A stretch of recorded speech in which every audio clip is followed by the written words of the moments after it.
Anthropic released its most capable model just yesterday and immediately split the access into two tiers. The full version is Claude Mythos 5. Anthropic said that Mythos 5 goes to the US government and a limited group of cyber partners, very similar to their Project Glasswing rollout. The public version is Claude Fable 5. Fable 5 runs on the same underlying model, but it has safety classifiers wrapped around it, and those classifiers block or downgrade requests in cybersecurity, biology, and chemistry. They also reroute suspected model distillation attempts to the older Opus 4.8. Distillation, as we've covered before, it means using a stronger model's answers to try to train a cheaper copy. So this is not only about safety, it is also about protecting the frontier model from being copied. But Anthropic frames the split as caution. Treat that as Anthropic's account. The evidence shows a company rationing its strongest capability by its own judgment. Now, the numbers are big. Fable 5 does have that 1 million token context window, just like Opus did. It costs $10 per million input tokens and $50 per million output tokens. That's twice as much as Opus did. It scored 80.3% on SWE Bench Pro, and it topped Artificial Analysis Intelligence Index at 64.9. Mythos 5 shares the base model. With the cyber guardrails lifted for vetted defenders, Anthropic says it scored 78% on Exploit Bench. So let's spend some time on that last number. Exploit Bench measures offensive cyber capability. So the restricted version arrived with a named public score for vulnerability work. That is a threshold. And now the wonder part here. Many people who had early access to Mythos describe it as a huge leap forward. One early user account from Ethan Mollick's One Useful Thing blog describes Fable running for up to 12 hours on a single task. One user gave it a vague prompt about global travel times, and the model gathered 2,200 flight times and rail schedules. It spawned cheaper subagents to do pieces of the work autonomously. It wrote its own verification tests, and then it assembled a working isochrone map of the global travel times. An isochrone map shows where you can get within a given amount of travel time. So imagine asking someone to figure out every trip that you could possibly take from one airport. Then they go and build their own research team. Then they check that team's work. Then they hand you a map. That is the capability leap here. The gains show up most strongly on longer tasks. Short prompts do still mean something, but the returns are not as large. But the new edge is this endurance that it has. A model can typically hold a messy goal for a fairly long time, but it starts to eventually just feel like a response box. It doesn't seem to actually chip away at that mess, but that's not the case with Fable. It starts to feel like a system can actually carry a large project.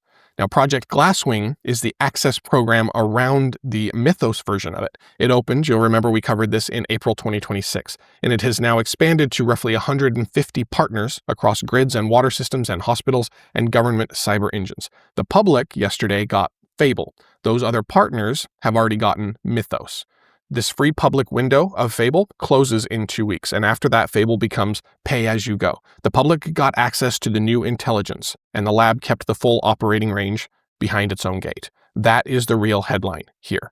The gate also depends on scarcity holding. Open models are still behind, of course. NVIDIA's open model Nematron 3 Ultra scored 48 on artificial analysis, while China's open Kimi K2.6 is 54. Fable sits 10 points above that, 64.9.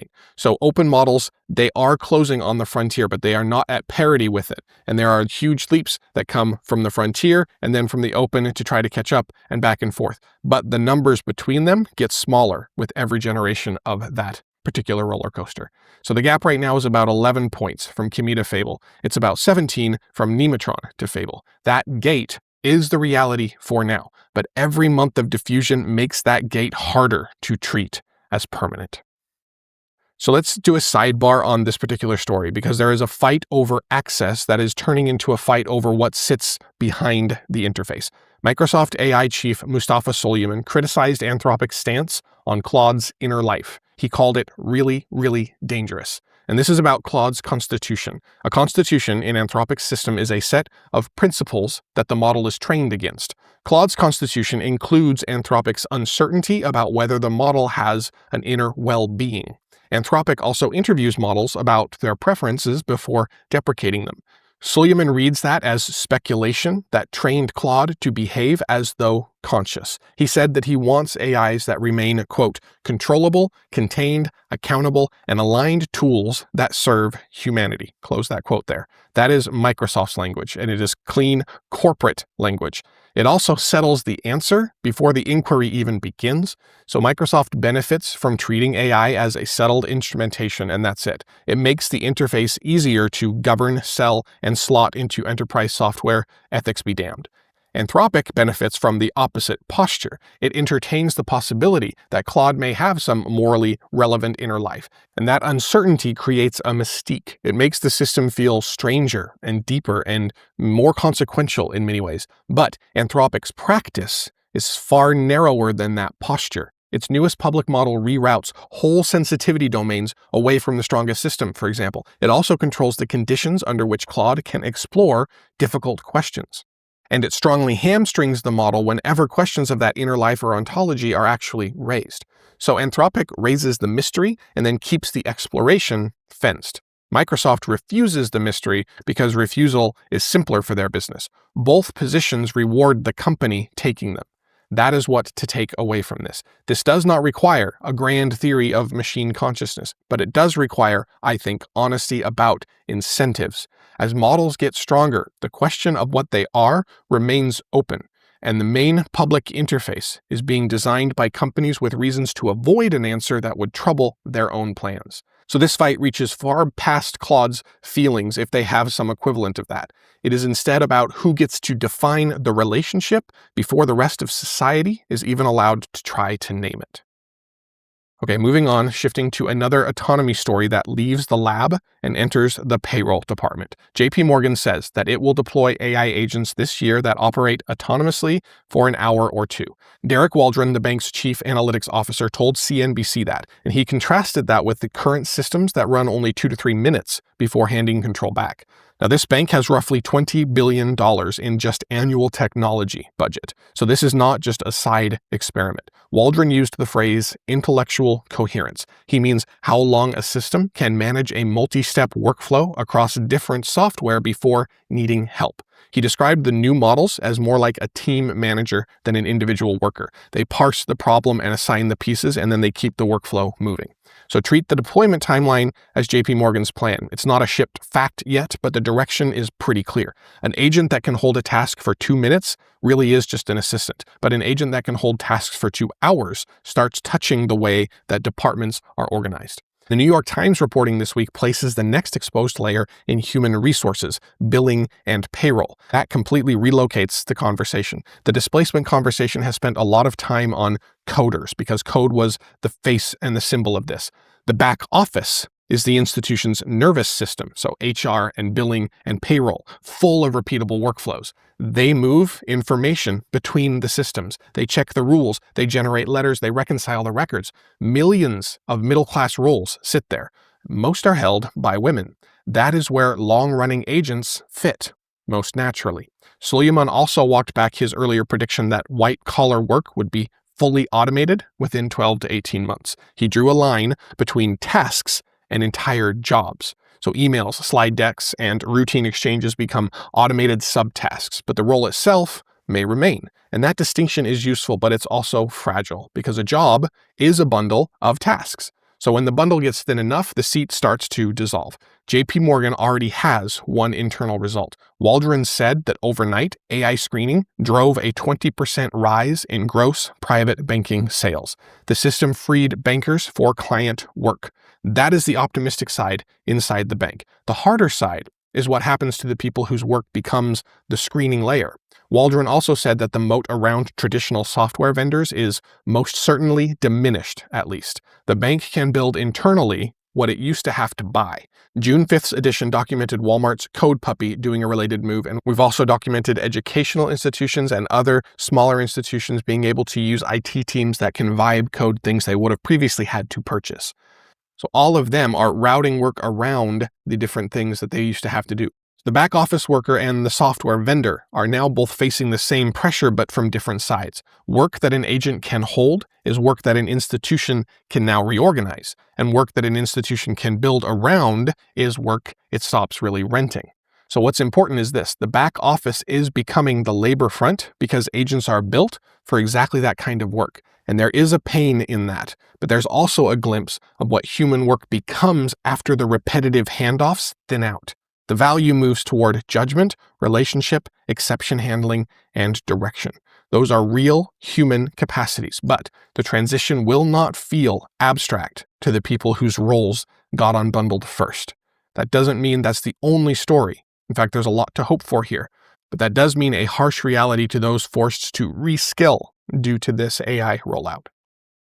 Okay, now shifting over to medicine, where the AI error may have several authors, but just one defendant. The Medical Protection Society published a report this week about AI in UK healthcare.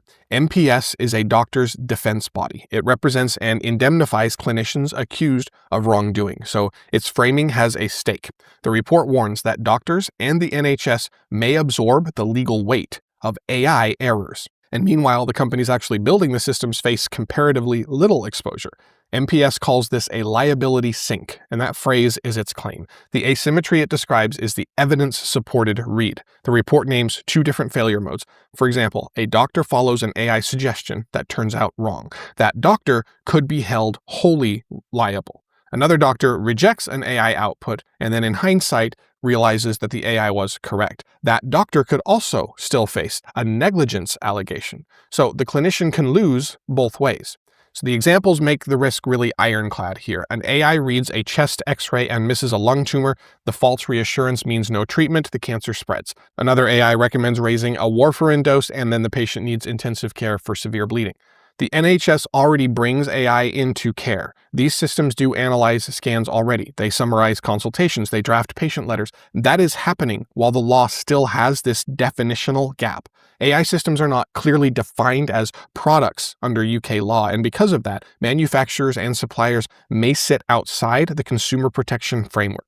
What the MPS wants is for the AI diagnostic systems to be brought under the Consumer Protection Act of 1987. That law attaches liability to defective products, and reclassification would make the chain itself the important thing.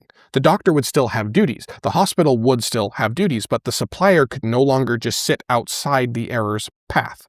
NHS Resolution is already drafting this AI liability guidance. That body handles negligence claims against hospitals in England. The Department of Health said that it will review the report's recommendations.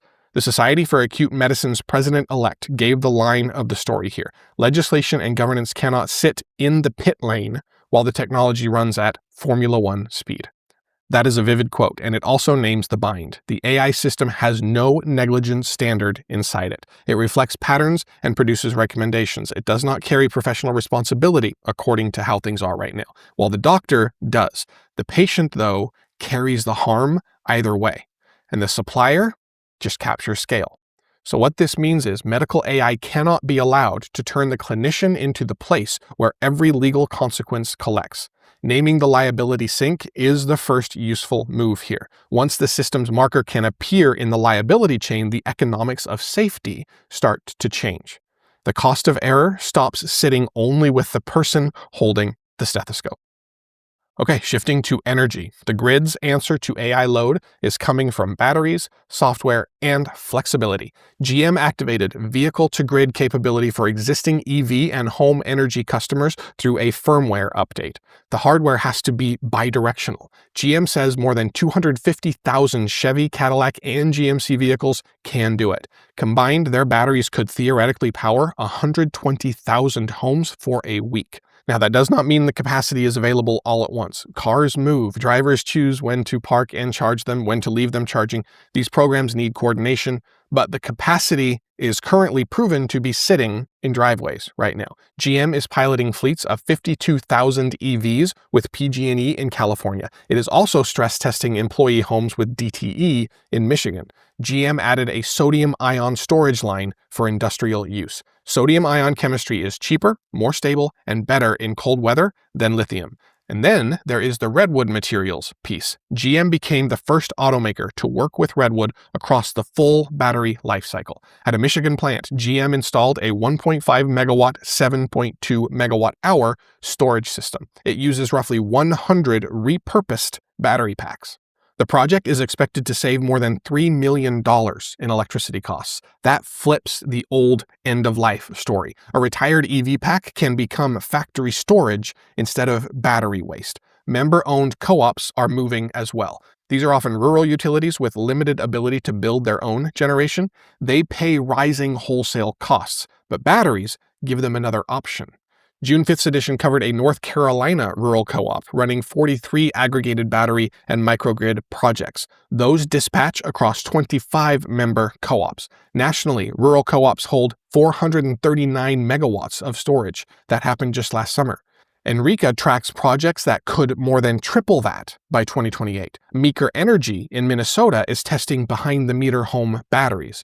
And the software layer is just as important here. OAT asked the DOE to fund AI-driven dynamic line rating, which means it uses the weather and the line temperature to push more current through existing wires safely. Static ratings are currently conservative. They always assume the worst-case conditions. Awati says that dynamic ratings could raise capacity 10 to 20% by 2030 without new towers. Its partners include CAISO, NYISO, SPP, Dominion, and Duke. ICF analysts named this new bargain. Large loads either bring their own power or bring flexibility. In PJM, ICF says flexibility could absorb 30 gigawatts of additional demand. The firm load pipeline supports only 13.5 gigawatts. So what does this mean? That the grid is finding new capacity in assets people already paid for. Parked cars, retired packs, home batteries, existing wires. That is the generative answer to the AI load panic. New generation and transmission, of course, still matter, but the first response is orchestration ahead of new concrete, steel, and decade-long queues. The grid is learning to ask what is already there and idle and ready to use. Okay, shifting over to the cleaner generation story, because solar just crossed a line that no forecast could ever take back. For the first month on record, solar generated more U.S. electricity than coal. Ember's analysis says solar supplied 12.8% of the country's power in May 2026. Coal supplied only 12.2%. Solar output hit 45.5 terawatts, and that was up 17% year over year. Solar is now the third largest individual source of U.S. electricity. Only gas and nuclear are higher. The comparison to 5 years ago is really sharp. Coal generated 19.7% of power in May back then.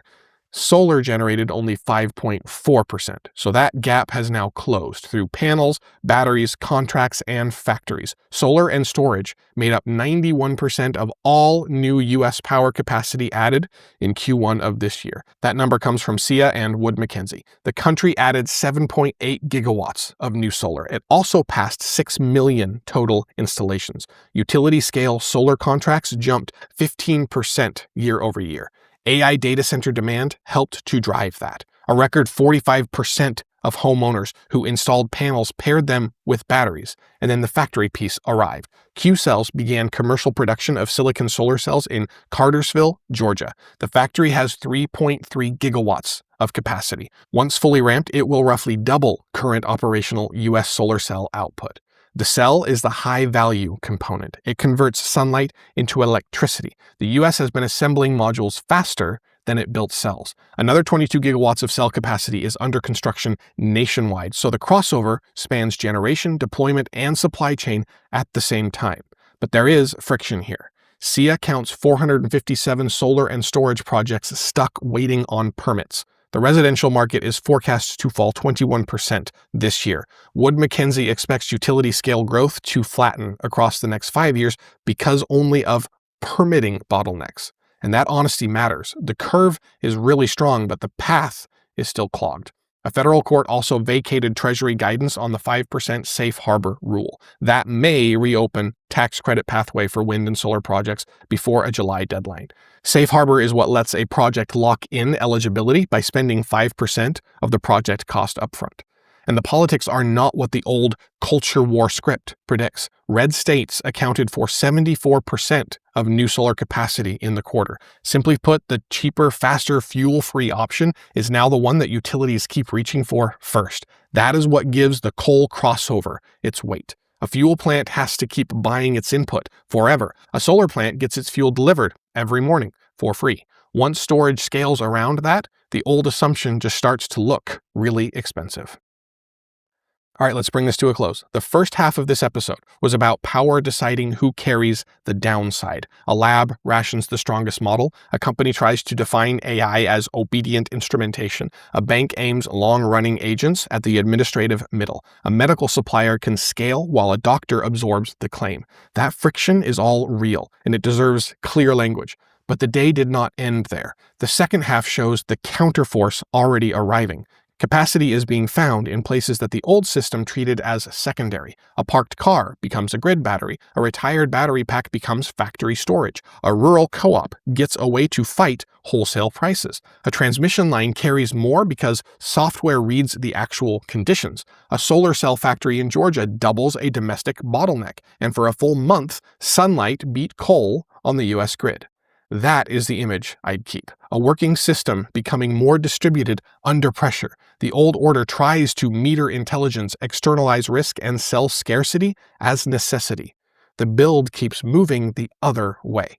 More capacity from what already exists. More power without fuel. More intelligence trying to reach people even through the gates.